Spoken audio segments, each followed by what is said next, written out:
Tere! Hea meel on teatada, et meil on uus maja valmis saanud ja 24 inimest saavad kolida taas normaalsetesse tingimustesse elama. Selliseid maju me oleme ehitanud tänaseks juba 12 tükki. See minu selja taga olev maja Valgas on 13. Mitte ükski maja ei ole täpselt samasugune, nagu on olnud eelmine. Ja see maja on eriti eriline. See on disainitud spetsiaalselt siia Valga linna miljööväärtuslikku piirkonda. Seetõttu on ka sellel majal välisilme sootuks teistsugune kui senine kollase ja valge krohviga maja. Hei, armas tööpere!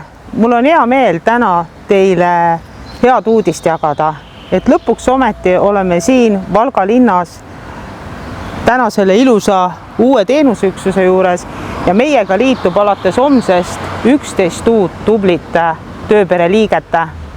Me hakkame koos läbima nendega koolitust, et vastu võtta juba 1. juulist meie uued elanikud.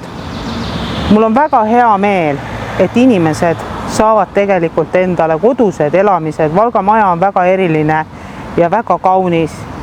Valga linn on väga kodune ja ma loodan, et need inimesed leiavad siin võimalust nii õppida, sest Valgas on kutsehariduskeskus, läbida erinevaid kursuseid, leiaksime kindlasti mingit tööd, aga mis põhiline, ka lahutada meelt, käia linna peal, nautida ilusaid parke ja jagada kogukonnaga kõike seda, mis siin kättesaadav on.